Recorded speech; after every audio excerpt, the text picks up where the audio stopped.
News express at 6ಗೆ ಸ್ವಾಗತ. ನಾನು ಸುಷ್ಮಾ. ಶಾಲೆಗಳ ಆರಂಭಕ್ಕೆ ನಾಳೆ ಮುಹೂರ್ತ ಫಿಕ್ಸ್ ಆಗುತ್ತಾ? ಕೊರೋನಾ ನಡುವೆ ಸ್ಕೂಲ್ಗಳ ಬಾಗಿಲು ತೆರೆಯುತ್ತಾ? ಸಿಪಿಐ ನೋಟಿಸ್ಗೆ ಟ್ರಬಲ್ ಶೂಟರ್ ಹೇಳಿದ್ದೇನು? ಮೈತ್ರಿ ಆಡಳಿತವನ್ನ ಮತ್ತೆ ದಳಪತಿ ಸ್ಮರಿಸಿದ್ದು ಯಾಕೆ? ಯೋಗೇಶ್ ಹತ್ಯೆ ಕೇಸ್ಗೆ ಸಿಕ್ಕ ಆ ಹೊಸ ಟ್ವಿಸ್ಟ್ ಏನು? ಇದೆಲ್ಲವನ್ನು ನೋಡೋಣ. ಕೊರೋನಾ ಸ್ಫೋಟದ ನಡುವೆ ಶಾಲೆ ಆರಂಭಿಸಿಯೇ ಬಿಡ್ತಾರಾ? ಸ್ಕೂಲ್ ಬಾಗಿಲು ತೆರೆಯೋಕೆ ನಾಳೆ ಗ್ರೀನ್ ಸಿಗ್ನಲ್ ನೀಡ್ತಾರಾ? ಕಾಂಗ್ರೆಸ್ ಕಾರ್ಯಕರ್ತರು ಕೊರೋನಾ ರೂಲ್ಸ್ಗೆ ಡೋಂಟ್ ಕೇರ್ ಎಂದಿದ್ದು ಎಲ್ಲಿ? ಇದೆಲ್ಲವನ್ನು ನೋಡೋಣ ಕೊರೋನಾ ನ್ಯೂಸ್ ಎಕ್ಸ್‌ಪ್ರೆಸ್‌ನಲ್ಲಿ. ಕೊರೋನಾ ಅಟ್ಟಹಾಸದ ನಡುವೆ ಶಾಲೆಗಳು ಬಾಗಿಲು ತೆರೆಯೋದು ಬೇಡ ಅನ್ನೋ ಕೂಗು ಕೇಳಿ ಬರ್ತಿದೆ. ಇತರ ರಾಜ್ಯದಲ್ಲಿ ಶಾಲೆಗಳನ್ನು ಆರಂಭಿಸಬೇಕೋ ಬೇಡವೋ ಅನ್ನೋ ಬಗ್ಗೆ ಸಿಎಂ ಬಿಎಸ್ವೈ ಜೊತೆ ನಾಳೆ ಸುರೇಶ್ ಕುಮಾರ್ ಸಭೆ ನಡೆಸಲಿದ್ದಾರೆ. ನಾಳೆ ಮಧ್ಯಾಹ್ನ 12ಕ್ಕೆ ಸಿಎಂ ಜೊತೆ ಶಿಕ್ಷಣ ಸಚಿವರ ಸಭೆ ನಡೆಯಲಿದ್ದು, ಈ ವೇಳೆ ಶಾಲೆ ಆರಂಭದ ಬಗ್ಗೆ ಸಂಗ್ರಹಿಸಿರುವ ವರದಿಯನ್ನ ಸಲ್ಲಿಸಲಿದ್ದಾರೆ. ರಾಜ್ಯದಲ್ಲಿ ಕೊರೋನಾ ವೈರಸ್ ಅಬ್ಬರಿಸಿ ಬೊಬ್ಬರಿತಾ ಇದೆ. ಕರುನಾಡಿನಲ್ಲಿ ಕೊರೋನಾ ಅಬ್ಬರದ ಮಧ್ಯೆ ನಾಳೆ ಶಾಲೆ ಆರಂಭವಾಗುತ್ತೋ ಬಿಡುತ್ತೋ?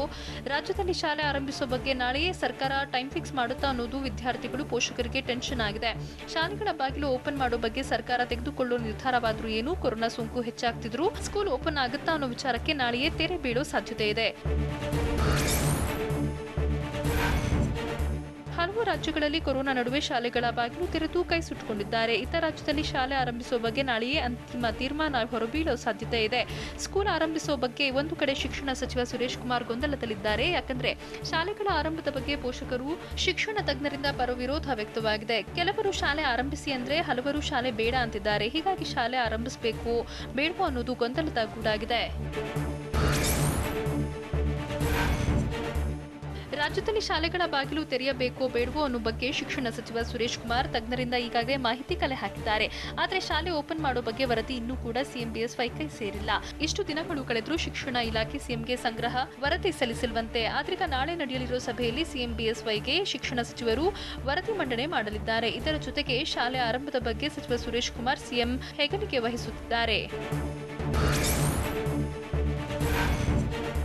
ಇನ್ನೊಂದು ಕಡೆ ಡಿಸೆಂಬರ್ ಮೊದಲ ವಾರದ ಬಳಿಕ ಸ್ಕೂಲ್ ಆರಂಭ ಡೌಟ್ ಅಂತ ಹೇಳಲಾಗ್ತಾ ಇದೆ. ಯಾಕಂದ್ರೆ ರಾಜ್ಯದಲ್ಲಿ ಕಾಲೇಜ್ ಆರಂಭದ ಬಳಿಕ ವಿದ್ಯಾರ್ಥಿಗಳು, ಉಪನ್ಯಾಸಕರಲ್ಲಿ ಕೊರೋನಾ ಸೋಂಕು ಹೆಚ್ಚಾಗಿದೆ.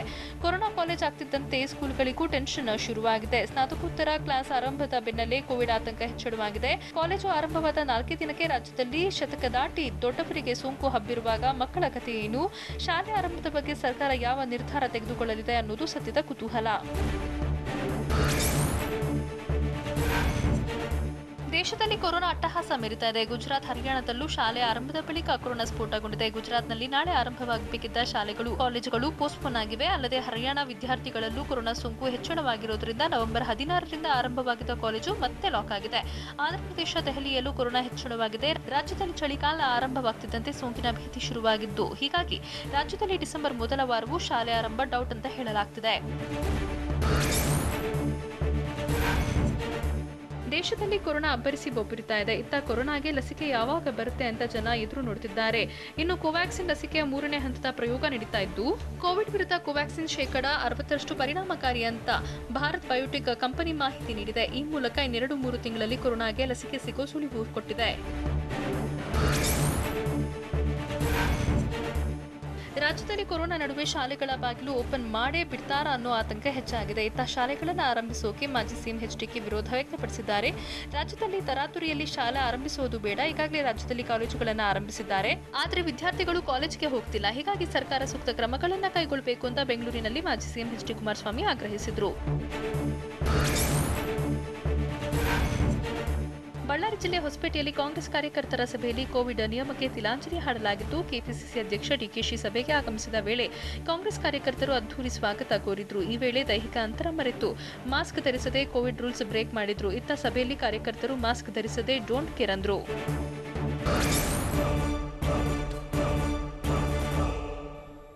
ಮರಾಠ ನಿಗಮದ ವಿರುದ್ಧ ದಳಪತಿ ನಿಗಿ ಆಗಿದ್ದು ಯಾಕೆ? ಅನುಮಾನದ ವಿರುದ್ಧ ವಾಟಾಳ್ ಸಮರ ಸಾರಿದ್ದು ಯಾಕೆ? ಉಪಚುನಾವಣೆಯಲ್ಲಿ ಅಭ್ಯರ್ಥಿಗಳನ್ನ ಹಾಕೋದೇ ವ್ಯರ್ಥ ಅಂದಿದ್ದು ಯಾರು? ಇದೆಲ್ಲವನ್ನು ನೋಡೋಣ ಬೆಂಗಳೂರು ನ್ಯೂಸ್ ಎಕ್ಸ್‌ಪ್ರೆಸ್‌ನಲ್ಲಿ.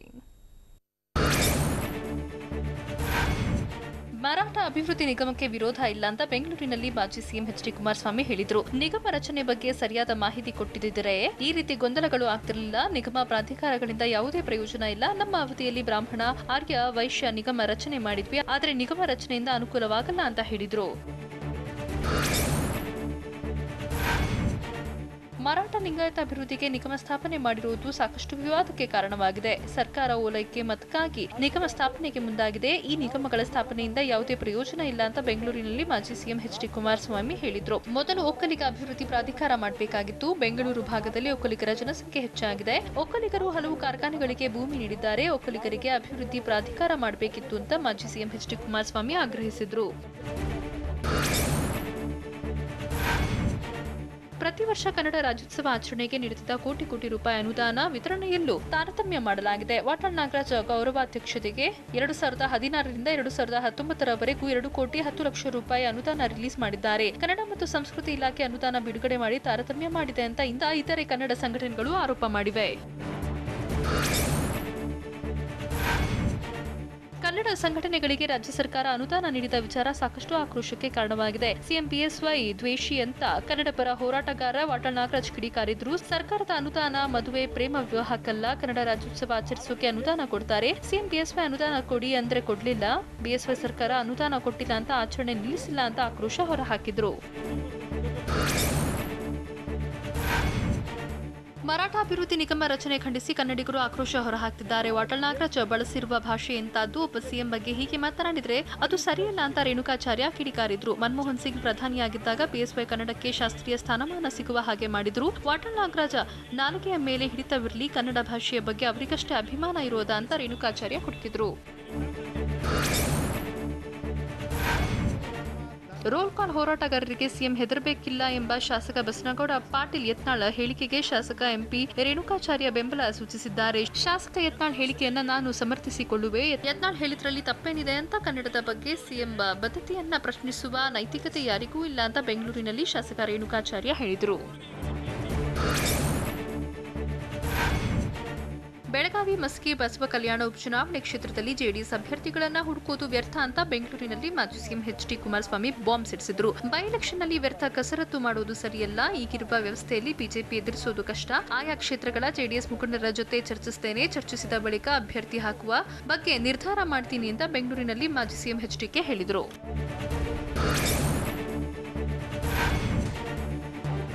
ಬೆಂಗಳೂರಿನ ಡಿಜೆಹಳ್ಳಿ ಕೆಜಿಹಳ್ಳಿ ಠಾಣಾ ವ್ಯಾಪ್ತಿಯಲ್ಲಿ ನಡೆದ ಬೆಂಕಿ ಗಲಾಟೆ ಕೇಸ್ನಲ್ಲಿ ಪರಪ್ಪನ ಅಗ್ರಹಾರ ಜೈಲು ಪಾಲಾಗಿರೋ ಸಂಪತ್ ರಾಜ್ ಕಳ್ಳಾಟ ಮತ್ತೆ ಶುರುವಾಗಿದೆ. ಜೈಲಿನಲ್ಲಿದ್ದ ಸಂಪತ್ ರಾಜ್ಗೆ ಹೃದಯ ಸಮಸ್ಯೆ ಹಿನ್ನೆಲೆ ಜಯದೇವ ಆಸ್ಪತ್ರೆಗೆ ಜೈಲು ಸಿಬ್ಬಂದಿ ಕರೆತಂದಿದ್ರು. ತಪಾಸಣೆ ಬಳಿಕ ಕೊಳ್ಳಿರಾಜ ನಾಟಕಕ್ಕೆ ಸೊಪ್ಪು ಹಾಕದ ಪೊಲೀಸರು ಮತ್ತೆ ಪರಪ್ಪನ ಅಗ್ರಹಾರ ಕೇಂದ್ರ ಕಾರಾಗೃಹಕ್ಕೆ ಶಿಫ್ಟ್ ಮಾಡಿದ್ದಾರೆ.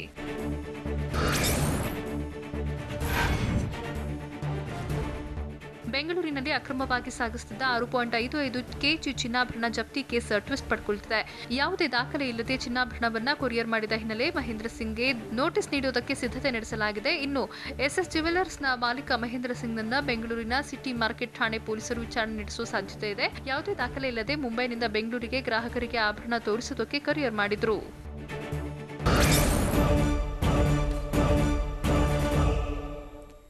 ಸಿಬಿಐ ನೋಟಿಸ್ಗೆ ಟ್ರಬಲ್ ಶೂಟರ್ ಟಕ್ಕರ್ ಕೊಟ್ಟಿದ್ದು ಹೇಗೆ? ಮಸ್ಕಿ ಗೆಲ್ಲೋಕೆ ಕೇಸರಿ ಬ್ರಿಗೇಡ್ ಹೆಣೆದ ತಂತ್ರ ಏನು? ಯೋಗೇಶ್ ಹತ್ಯೆ ಕೇಸ್ಗೆ ಸಿಕ್ಕ ಹೊಸ ಟ್ವಿಸ್ಟ್ ಏನು? ಇದೆಲ್ಲವನ್ನು ನೋಡೋಣ ಸ್ಟೇಟ್ ನ್ಯೂಸ್ ಎಕ್ಸ್‌ಪ್ರೆಸ್‌ನಲ್ಲಿ. ಅಕ್ರಮ ಆಸ್ತಿ ಗಳಿಕೆ ಪ್ರಕರಣದಲ್ಲಿ ಐಟಿ ಆಯಿತು, ಇಡಿ ಆಯಿತು, ಈಗ ಕೆಪಿಸಿಸಿ ಅಧ್ಯಕ್ಷ ಡಿಕೆ ಶಿವಕುಮಾರ್ಗೆ ಸಿಬಿಐ ಸಂಕಷ್ಟ ಎದುರಾಗಿದೆ. ಸಿಬಿಐನವರು ಅವರ ಕೆಲಸ ಮಾಡ್ತಾರೆ, ಮಾಡ್ಲಿ ಬಿಡಿ ಅಂತ ಬಳ್ಳಾರಿ ಜಿಲ್ಲೆ ಹೊಸಪೇಟೆಯಲ್ಲಿ ಕೆಪಿಸಿಸಿ ಅಧ್ಯಕ್ಷ ಡಿಕೆಶಿ ಹೇಳಿದರು. ಉತ್ತರ ಕರ್ನಾಟಕದಲ್ಲಿ ಉಪಚುನಾವಣೆ ಇದೆ, ನಾನು ಅಲ್ಲಿಗೆ ಪ್ರವಾಸ ಹೋಗ್ತೇನೆ. ಪಕ್ಷ ಸಂಘಟನೆ ಪ್ರಮುಖ ಉದ್ದೇಶ. ಮೊದಲಿನಿಂದಲೂ ನನ್ನನ್ನು ಕಟ್ಟಿ ಹಾಕೋಕೆ ಪ್ರಯತ್ನ ಮಾಡ್ತಿದ್ದಾರೆ ಅಂತ ಡಿಕೆಶಿ ಟಾಂಗ್ ಕೊಟ್ಟರು. ಬೆಂಗಳೂರಿನ ಆರ್ಆರ್ ನಗರ, ತುಮಕೂರು ಜಿಲ್ಲೆಯ ಶಿರಾ ಬೈ ಎಲೆಕ್ಷನ್ ಗೆಲುವಿನ ಬಳಿಕ ಬಿಜೆಪಿ ಮಸ್ಕಿ ಕ್ಷೇತ್ರದ ಮೇಲೆ ಕಣ್ಣಿಟ್ಟಿದೆ. ರಾಯಚೂರು ಜಿಲ್ಲೆ ಮಸ್ಕಿ ಪಟ್ಟಣದಲ್ಲಿ ಬಂಜಾರ ಸಮಾವೇಶ ಆಯೋಜನೆ ಮಾಡಲಾಗಿತ್ತು. ಕುಡಚಿ ಕ್ಷೇತ್ರದ ಬಿಜೆಪಿ ಶಾಸಕ ರಾಜೀವ್ ಪ್ರತಾಪ್ ಗೌಡ ಪಾಟೀಲ್ ಎತ್ತಿನ ಗಾಡಿಯಲ್ಲಿ ಮೆರವಣಿಗೆ ನಡೆಸಿದರು. ಮಸ್ಕಿ ತಾಲೂಕಿನ ಬಂಜಾರ ಸಮುದಾಯದ ನೂರಾರು ಜನ ಭಾಗಿಯಾಗಿದ್ದರು. ಧಾರವಾಡ ಜಿಲ್ಲೆ ಪಂಚಾಯಿತಿ ಸದಸ್ಯ ಯೋಗೀಶ್ ಗೌಡ ಹತ್ಯೆ ಪ್ರಕರಣ ಕ್ಷಣಕ್ಕೊಂದು ಟ್ವಿಸ್ಟ್ ಪಡ್ಕೊಳ್ತಾ ಇದೆ. ಯೋಗೀಶ್ ಹತ್ಯೆ ಕೇಸ್ ಬೆನ್ನು ಬಿದ್ದಿರೋ ಸಿಬಿಐ ಅಧಿಕಾರಿಗಳು ವಿನಯ್ ಕುಲಕರ್ಣಿ ಸಹೋದರ ವಿಜಯ್ ಕುಲಕರ್ಣಿಗೆ ಮತ್ತೆ ಡ್ರಿಲ್ ಮಾಡಿದ್ದಾರೆ. ಧಾರವಾಡ ಜಿಲ್ಲೆಯ ಉಪನಗರ ಠಾಣೆಯಲ್ಲಿ ಸಿಬಿಐ 2 ಗಂಟೆಗಳ ಕಾಲ ವಿಚಾರಣೆ ನಡೆಸಲಾಯಿತು. ಕುಲಕರ್ಣಿ ಸೋದರ ಮಾವ ಚಂದ್ರಶೇಖರ್ ಇಂಡಿಯಿಂದಲೂ ಸಿಬಿಐ ವಿಚಾರಣೆ ನಡೆಸಿ ಮಾಹಿತಿ ಕಲೆ ಹಾಕಿದೆ. ಧಾರವಾಡ ಜಿಲ್ಲಾ ಪಂಚಾಯಿತಿ ಸದಸ್ಯ ಯೋಗೀಶ್ ಗೌಡ ಹತ್ಯೆ ಕೇಸ್ನಲ್ಲಿ ವಿನಯ್ ಕುಲಕರ್ಣಿ ಜೈಲು ಪಾಲಾಗಿದ್ದಾರೆ. ವಿನಯ್ ಕುಲಕರ್ಣಿ ಬಂಧನದ ಹಿನ್ನೆಲೆ ರಾಜಕಾರಣವಿದೆ ಅಂತ ಕೊಪ್ಪಳದಲ್ಲಿ ಮಾಜಿ ಸಚಿವ ಶಿವರಾಜ ತಂಗಡಗಿ ಆಕ್ರೋಶ ಹೊರಹಾಕಿದ್ರು. ವಿನಯ್ ಕುಲಕರ್ಣಿಯನ್ನ ಬೆದರಿಸುವಂತಹ ಕೆಲಸವಾಗ್ತದೆ. ರಾಜ್ಯದಲ್ಲಿ ಬಿಜೆಪಿ ದ್ವೇಷದ ರಾಜಕಾರಣ ಮಾಡ್ತಿದೆ. ಒಂದು ವೇಳೆ ಕಾಂಗ್ರೆಸ್ ದ್ವೇಷದ ರಾಜಕಾರಣ ಮಾಡಿದ್ರೆ ಈ ಭೂಮಿ ಮೇಲೆ ಬಿಜೆಪಿ ಆರ್ಎಸ್ಎಸ್ನವರು ಯಾರೂ ಇರ್ತಿರ್ಲಿಲ್ಲ ಅಂತ ಕಿಡಿಕಾರಿದ್ರು. ರೋಲ್ ಕಾಲ್ ಹೋರಾಟಗಾರರಿಗೆ ಸಿಎಂ ಬಿಎಸ್ವೈ ಹೆದರಬೇಕಿಲ್ಲ ಅಂತ ಯತ್ನಾಳ್ ಹೇಳಿಕೆಗೆ ಆಕ್ರೋಶ ಭುಗಿಲೆದಿದೆ. ಶಾಸಕ ಯತ್ನಾಳ್ ಹೇಳಿಕೆ ಖಂಡಿಸಿ ಬೆಳಗಾವಿಯಲ್ಲಿ ಕರವೇ ಕಾರ್ಯಕರ್ತರು ಪ್ರತಿಭಟನೆ ನಡೆಸಿದ್ರು. ಬಿಜೆಪಿ ಶಾಸಕ ಯತ್ನಾಳ್ ಪ್ರತಿಕೃತಿ ದಹಿಸೋಕೆ ಯತ್ನಿಸಿದ ವೇಳೆ ಕರವೇ ಕಾರ್ಯಕರ್ತರನ್ನ ಪೊಲೀಸರು ತಡೆದ್ರು. ಬ್ಲಾಕ್ ಮೇಲರ್ ಯತ್ನಾಳ್ ಅಂತ ಕರವೇ ಕಾರ್ಯಕರ್ತರು ಘೋಷಣೆ ಕೂಗಿ ಆಕ್ರೋಶ ಹೊರಹಾಕಿದ್ರು.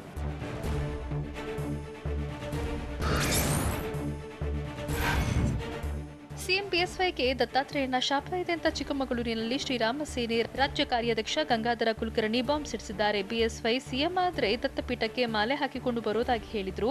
ಆದರೆ ಸಿಎಂ ಆದ ಬಳಿಕ ಯಡಿಯೂರಪ್ಪ ದತ್ತಪೀಠಕ್ಕೆ ಬಂದಿಲ್ಲ. ಬಿಎಸ್ವೈ ಸಿಎಂ ಆಗಿ ಪೂರ್ಣಾವಧಿ ಅಧಿಕಾರವನ್ನ ಮಾಡಿಲ್ಲ. ಯಡಿಯೂರಪ್ಪಗೆ ದತ್ತಾತ್ರೇಯನ ಶಾಪದಿಂದ ಈ ರೀತಿಯಾಗಿದೆ.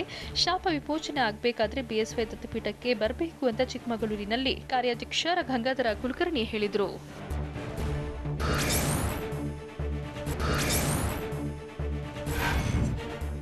ನೀರಿನ ತೊಟ್ಟಿಯಲ್ಲಿ ಬಿದ್ದಿದ್ದ ಮರಿ ಆನೆಯನ್ನ ಮಂಡ್ಯ ಜಿಲ್ಲೆ ಮಳವಳ್ಳಿ ತಾಲೂಕಿನ ಮಡಿಗಾರನಕಟ್ಟೆ ಅರಣ್ಯ ಪ್ರದೇಶದಲ್ಲಿ ರಕ್ಷಣೆ ಮಾಡಲಾಗಿದೆ. ನಿನ್ನೆ ರಾತ್ರಿ ನೀರು ಕುಡಿಯುವ ವೇಳೆ ಆನೆ ಮರಿ ತೊಟ್ಟಿಯಲ್ಲಿ ಬಿದ್ದಿದ್ದು ಸ್ಥಳಕ್ಕೆ ಆಗಮಿಸಿದ ಅರಣ್ಯ ಇಲಾಖೆ ಸಿಬ್ಬಂದಿಯಿಂದ ಮರಿ ಆನೆಯನ್ನ ರಕ್ಷಣೆ ಮಾಡಲಾಗಿದೆ.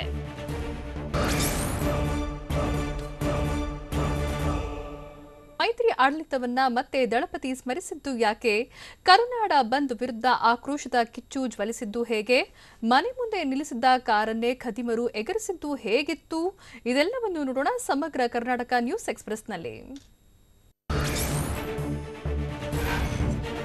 ಬಿಜೆಪಿ ಕಾಂಗ್ರೆಸ್ ಜೊತೆಗಿನ ಸಮ್ಮಿಶ್ರ ಸರ್ಕಾರದ ಅನುಭವವನ್ನ ಮಾಜಿ ಸಿಎಂ ಎಚ್.ಡಿ. ಕುಮಾರಸ್ವಾಮಿ ಮತ್ತೆ ನೆನಪು ಮಾಡಿಕೊಂಡಿದ್ದಾರೆ. ಸಮ್ಮಿಶ್ರ ಸರ್ಕಾರಗಳಲ್ಲಿ ನಾನು ಪಟ್ಟ ಹಿಂಸೆ ನನಗೆ ಗೊತ್ತು ಅಂತ ಬೆಂಗಳೂರಿನಲ್ಲಿ ಮಾಜಿ ಸಿಎಂ ಎಚ್.ಡಿ. ಕುಮಾರಸ್ವಾಮಿ ಹೇಳಿದರು.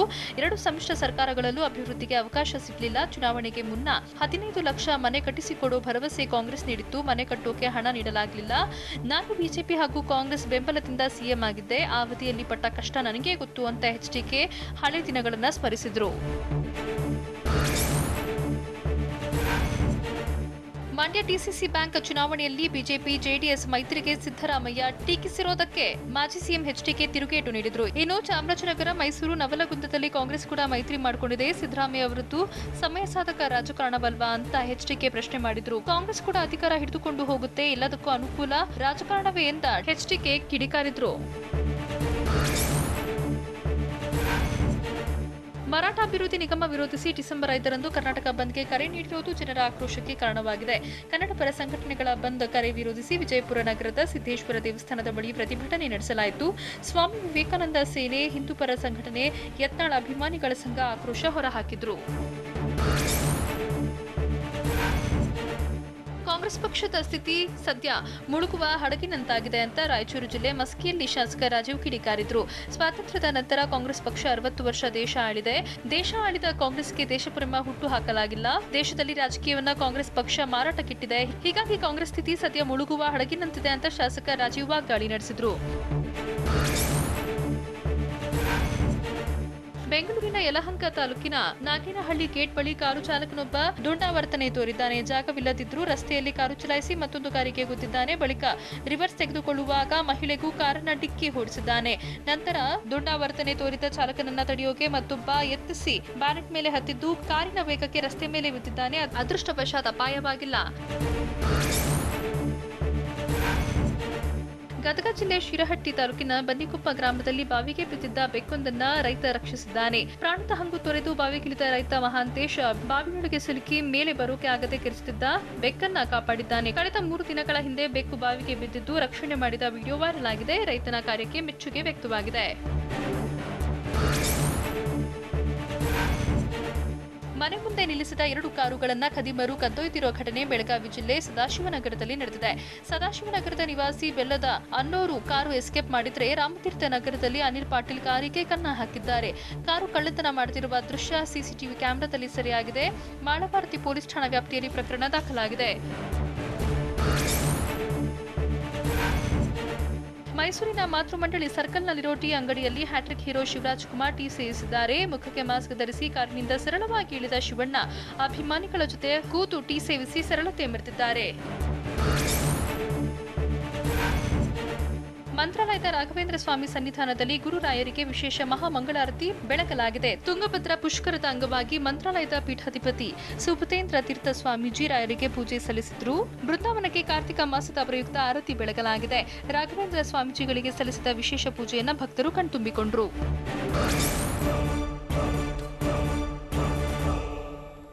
ಕಾಮಿಡಿಯನ್ ಭಾರತಿ ಹರ್ಷ ದಂಪತಿಗೆ ಕೋರ್ಟ್ ಕೊಟ್ಟ ಶಾಕ್ ಏನು? ಕಾಮುಕರಿಗೆ ಪೊಲೀಸರು ಕೊಟ್ಟ ಕಜ್ಜಾಯ ಹೇಗಿತ್ತು? ದೆಹಲಿಯಲ್ಲಿ ಕೊರೋನಾ ನಡುವೆ ಎದುರಾದ ಮತ್ತೊಂದು ಸಂಕಷ್ಟ ಏನು? ಇದೆಲ್ಲವನ್ನು ನೋಡೋಣ ನ್ಯಾಷನಲ್ ನ್ಯೂಸ್ ಎಕ್ಸ್‌ಪ್ರೆಸ್‌ನಲ್ಲಿ. ಬಾಲಿವುಡ್ ಡ್ರಗ್ಸ್ ಕೇಸ್ಗೆ ಸಂಬಂಧಿಸಿದಂತೆ comedian Bharati ಸಿಂಗ್ಗೆ court big shock ಕೊಟ್ಟಿದೆ. ಡ್ರಗ್ಸ್ ಪ್ರಕರಣದಲ್ಲಿ ಭಾರತಿ ಸಿಂಗ್ ಪತಿ ಹರ್ಷಗೆ ಡಿಸೆಂಬರ್ 4ರವರೆಗೂ ನ್ಯಾಯಾಂಗ ಬಂಧನ ವಿಧಿಸಿ ಮುಂಬೈನ ಕಿಲಾ ಕೋರ್ಟ್ ಆದೇಶ ನೀಡಿದೆ. ನಿನ್ನೆ ಕಾಮಿಡಿಯನ್ ಭಾರತಿ ಸಿಂಗ್ ಮನೆ ಮೇಲೆ ಎನ್ಸಿಬಿ ದಾಳಿ ಮಾಡಿದ ವೇಳೆ ಮನೆಯಲ್ಲಿ 86.5 ಗ್ರಾಂ ಗಾಂಜಾ ಪತ್ತೆಯಾಗಿದೆ.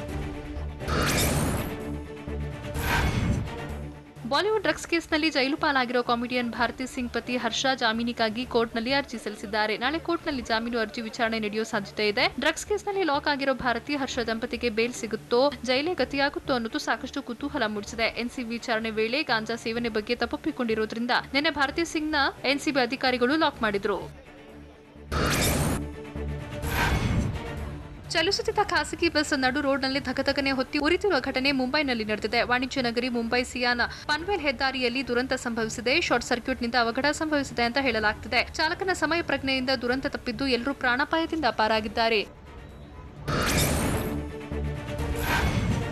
ಮಧ್ಯಪ್ರದೇಶದಲ್ಲಿ ಮಹಿಳೆ ಚುಡಾಯಿಸಿದ ಇಬ್ಬರು ಕಿರಾತಕರಿಗೆ ಪೊಲೀಸರು ತಕ್ಕ ಪಾಠ ಕಲಿಸಿದ್ದಾರೆ. ರಸ್ತೆಯಲ್ಲಿ ಕಾಮುಕರಿಗೆ ಲಾಠಿ ಇಟ್ಟು ಕೊಡ್ತಾ ರಸ್ತೆಯಲ್ಲಿ ಬಸ್ಗೆ ಹೊಡೆಸುತ್ತಾ ಶಿಕ್ಷೆ ನೀಡಿದ್ದಾರೆ. ಮಧ್ಯಪ್ರದೇಶದ ದೇವಾಸ್ನ ಏರಿಯಾ ಒಂದರಲ್ಲಿ ಕಾಮುಕರು ಮಹಿಳೆಯನ್ನ ಚುಡಾಯಿಸಿದ್ರು. ಈ ವಿಚಾರ ತಿಳಿದ ಪೊಲೀಸರು ಇಬ್ಬರು ಯುವಕರಿಗೆ ಶಿಕ್ಷೆ ನೀಡಿ ಎಲ್ಲರಿಗೂ ಎಚ್ಚರಿಕೆ ಕೊಟ್ಟಿದ್ದಾರೆ. ರಾಷ್ಟ್ರ ರಾಜಧಾನಿ ದೆಹಲಿಯಲ್ಲಿ ವಾಯುಮಾಲಿನ್ಯ ಪ್ರಮಾಣ ದಿನದಿಂದ ದಿನಕ್ಕೆ ಬಿಗಡಾಯಿಸ್ತಾನೇ ಇದೆ. ವಾಯುಮಾಲಿನ್ಯ ಹೆಚ್ಚಳದಿಂದ ದಟ್ಟ ಹೊಗೆ ಆವರಿಸಿಕೊಳ್ತಿರೋದ್ರಿಂದ ಜನರಲ್ಲಿ ಆತಂಕ ಹೆಚ್ಚಾಗಿದೆ. ದೆಹಲಿಯಲ್ಲಿ ಒಂದು ಕಡೆ ಕ್ರೂರಿ ಕೊರೋನಾ ಸ್ಫೋಟಗೊಂಡ್ರೆ ಇನ್ನೊಂದು ಕಡೆ ಮಾಲಿನ್ಯದ ಪ್ರಮಾಣ ಏರಿಕೆ ಕಾಣ್ತಿರೋದು ಜನರ ನಿದ್ದೆಗೆಡಿಸಿದೆ.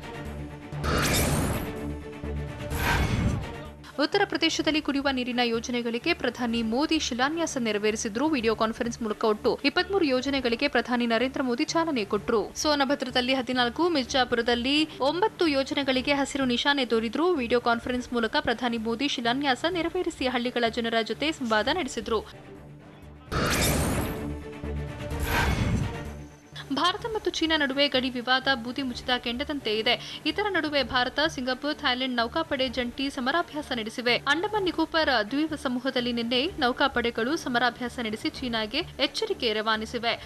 ಸಮರಾಭ್ಯಾಸದಲ್ಲಿ ಭಾರತೀಯ ನೌಕಾಪಡೆಯ ಅಂಡಮಾನ್ ಮತ್ತು ನಿಕೋಬಾರ್ ಕಮಾಂಡ್, ಪೂರ್ವ ನೇವಲ್ ಕಮಾಂಡ್ನ ಯುದ್ಧ ನೌಕೆಗಳು ಮತ್ತು ಜಲಾಂತರ್ಗಾಮಿಗಳು ಪಾಲ್ಗೊಂಡಿದ್ವು. ಮಧ್ಯಪ್ರದೇಶದ ಸಿಎಂ ಶಿವರಾಜ್ ಸಿಂಗ್ ಚೌಹಾಣ್ ಗೋವುಗಳಿಗೆ ಪೂಜೆ ಸಲ್ಲಿಸಿದ್ದಾರೆ. ಮಧ್ಯಪ್ರದೇಶದಲ್ಲಿ ಗೋಪಾಷ್ಟಮಿ ಹಿನ್ನೆಲೆಯಲ್ಲಿ ಭೋಪಾಲ್ನಲ್ಲಿರುವ ತಮ್ಮ ನಿವಾಸದ ಬಳಿಗೆ ಹಸುಗಳಿಗೆ ಶಿವರಾಜ್ ಸಿಂಗ್ ಚೌಹಾಣ್ ಪೂಜೆ ಸಲ್ಲಿಸಿದ್ರು. ಗೋವುಗಳಿಗೆ ಆಹಾರ ಹಾಕಿ ಸಿಹಿ ತಿನಿಸುಗಳನ್ನು ನೀಡಿದ್ರು.